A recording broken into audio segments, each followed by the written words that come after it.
स्वागत है कहानी कुछ इस तरह में और मैं हूं आपकी कहानीकार पूजा। दोस्तों, आज जो कहानी मैं आपको सुनाने जा रही हूं उसका नाम है जामुन का पेड़। तो आइए शुरू करते हैं अपनी कहानी। एक रात को बहुत जोर की आंधी चली और सेक्रेटेरिएट साहब के लॉन में एक बड़ा सा जामुन का पेड़ गिर पड़ा। सुबह होते ही जैसे माली ने देखा कि उस पेड़ के नीचे एक आदमी दबा पड़ा था, वह घबराकर चपरासी के पास गया। चपरासी दौड़ा दौड़ा क्लर्क के पास और क्लर्क दौड़ा दौड़ा सुपरिटेंडेंट के पास पहुंच गया। सभी लोग घबराकर लॉन पे आ गए और देखते ही देखते वहां भीड़ जमा हो गई। पहले क्लर्क ने कहा, कितना फलदार पेड़ था। दूसरा क्लर्क बोला, इसके जामुन कितने रसीले होते थे। तभी चपरासी बोल पड़ा, इसके जामुन तो मैं भर भर के घर ले जाता था, मेरे बच्चे बड़ी खुशी से खाते थे। माली का ध्यान उस दबे हुए आदमी की तरफ गया और उसने बोला, पर यह आदमी? तभी सुपरिटेंडेंट साहब ने देखा और कहा, हाँ यह आदमी, क्या यह जिंदा है या मर गया? सबने कहा मर ही गया होगा, क्योंकि इतने बड़े पेड़ के नीचे दबकर भला कोई कैसे बच सकता है। तो सभी ने यह तय करा कि अब इसको निकाला जाए।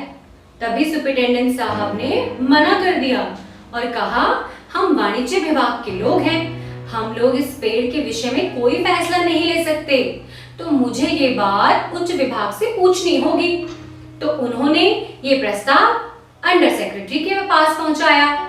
अंडर सेक्रेटरी ने डिप्टी सेक्रेटरी, डिप्टी सेक्रेटरी ने चीफ सेक्रेटरी, और जब तक ये बात इधर से उधर पहुंचती रही, पूरी फाइल तैयार हो गई।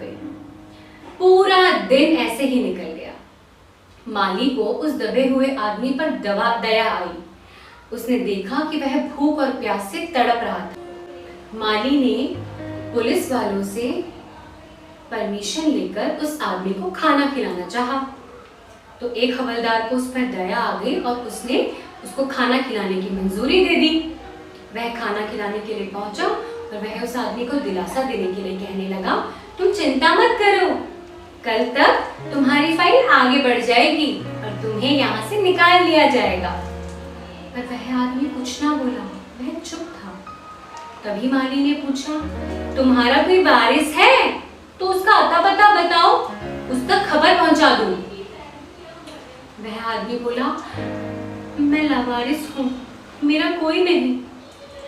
माली थोड़ा दुखी हुआ और वहां से चला गया। अगले दिन वह फाइल लौट आई।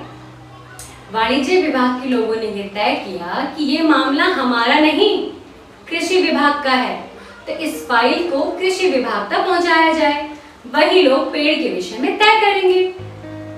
कृषि विभाग ने जवाब दिया कि हम लोग फसल के ऊपर निर्णय ले सकते हैं, पेड़ हमारे अंदर नहीं आता, तो यह मामला वाणिज्य विभाग ही देखेगा। वाणिज्य विभाग के लोग बड़े क्रोधित हुए और उन्होंने इस मामले को हॉर्टिकल्चर डिपार्टमेंट को सौंप दिया। अब उस फंसे हुए आदमी की फाइल हॉर्टिकल्चर डिपार्टमेंट के पास चली गई। हॉर्टिकल्चर डिपार्टमेंट के लोगों ने कहा, बहुत दुख की बात है, जहां एक तरफ सरकार वृक्ष लगाओ अभियान चला रही है, वहीं हमारे कुछ सरकारी कर्मचारी वृक्ष काटने पर तुले हुए हैं, और वो भी जामुन का फलदार पेड़। नहीं, हम इसकी मंजूरी नहीं देंगे। 2 दिन तक फाइल इधर उधर घूमती रही। अब धीरे धीरे दबे हुए आदमी का स्वास्थ्य भी जवाब दे रहा था। माली जैसे ही उसको खिचड़ी खिलाने के लिए फिर से पहुंचा और उसके मुंह में खिचड़ी डालने लगा, वह कहने लगा, तुम्हारी फाइल दूसरे विभाग में गई है, चिंता मत करो, तुम्हें यहाँ से निकाल लिया जाएगा। तो उस आदमी के मुख से कुछ पंक्तियां निकली, हमने माना कि तगाफुल ना करोगे, लेकिन खाक हो जाएंगे हम तुम्हें खबर होने तक। जैसे ही माली ने सुना, वो झट से पूछ पड़ा, क्या तुम शायर हो? और दबे हुए आदमी ने हाँ में सिर हिलाया। माली ने यह बात तुरंत चपरासी को बताई और चपरासी ने सुपरिटेंडेंट को कि पेड़ के नीचे दबा हुआ आदमी कोई आम आदमी नहीं, शायर है, कवि है।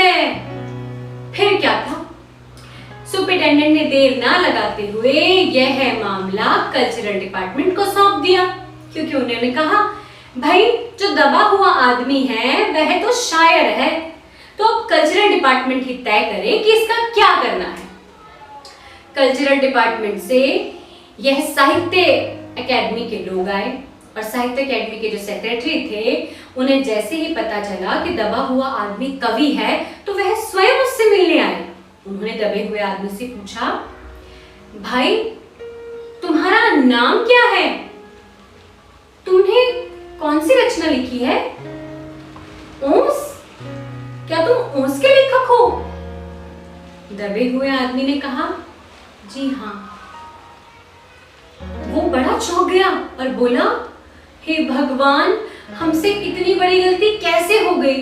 तुम जैसा महान रचनाकार हमारी एकेडमी से नहीं जुड़ा हुआ, ऐसा कैसे हो सकता है?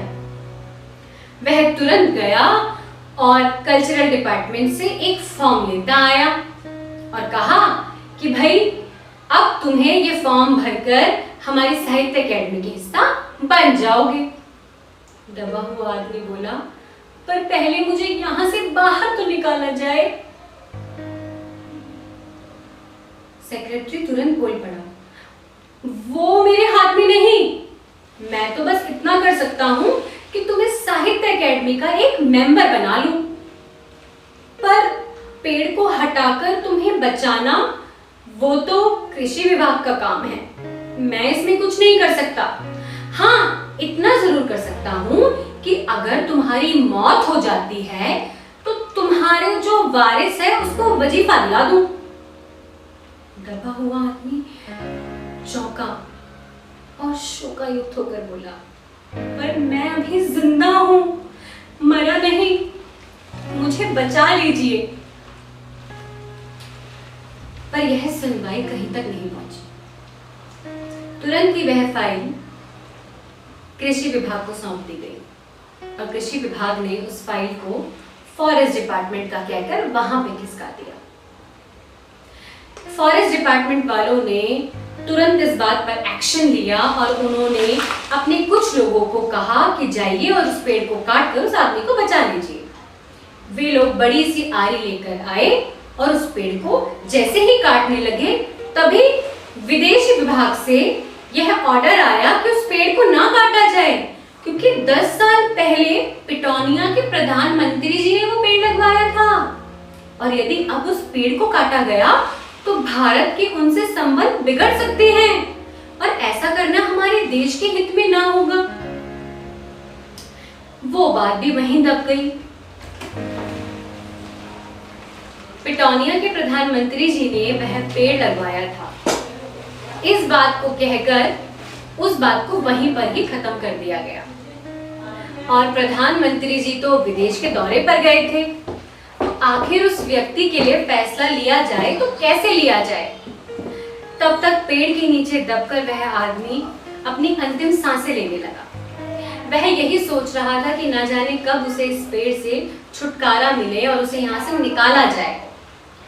दिन ब दिन वहां पर शायर और कवियों की भीड़ उमड़ पड़ी और कुछ मनचले लोगों ने कहा कि यदि कोई कुछ नहीं कर रहा तो अगर पेड़ को ना काटा जा सके तो इस आदमी को ही काट के निकाल लेते हैं। इस पर आदमी बोल पड़ा, पर ऐसे तो मैं मर जाऊंगा। तो वह मनचला आदमी बोल पड़ा, तो क्या हुआ, प्लास्टिक सर्जरी नाम की भी कोई चीज होती है। और फिर वाणिज्य विभाग ने यह मामला मेडिकल डिपार्टमेंट को सौंप दिया। मेडिकल डिपार्टमेंट से बड़े बड़े सर्जन आए, उन्होंने कहा जी प्लास्टिक सर्जरी तो हो जाएगी, बहुत अच्छी तरह हो जाएगी, पर शायद ये आदमी न बच पाए। इस बात पर यह तय हुआ कि आदमी को ना काटा जाए। आदमी अब बहुत ही कमजोर हो चुका था। शायद उसने उम्मीद भी छोड़ दी थी कि उसे यहाँ से बचाया जा सकेगा।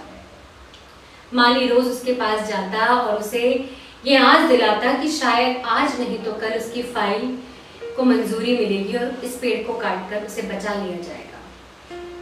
तभी दौड़ा हुआ चपरासी आया और उसने कहा, मुबारक हो, मिठाई खिलाओ। प्रधानमंत्री जी अपने दौरे से वापस आ गए हैं और उन्होंने तय किया है कि पेड़ को काट दिया जाए। अरे क्या हुआ, तुम खुश नहीं हो? पर दबे हुए आदमी के मुख से कुछ आवाज न निकली। जैसे ही माली ने उस दबे हुए आदमी का हाथ पकड़ा तो उसने देखा कि उसका हाथ ठंडा हो चुका था और दबे हुए आदमी की जिंदगी की फाइल अब पूरी हो चुकी थी। दोस्तों, इस कहानी में हास्य व्यंग्य द्वारा यह बताने का प्रयास किया गया है कि एक इंसान की जिंदगी की कोई कीमत नहीं जब तक वो एक आम आदमी है, किंतु जैसे ही पता चलता है कि वह एक नामी व्यक्ति है तो उसके लिए भीड़ उमड़ पड़ती है। वरना ऐसे आम इंसान यदि रोज मर भी जाएं तो किसी का क्या जाता है। और यही ये कहानी हमको सिखाती है, जामुन का पेड़। इसको जरूर पढ़िएगा। धन्यवाद।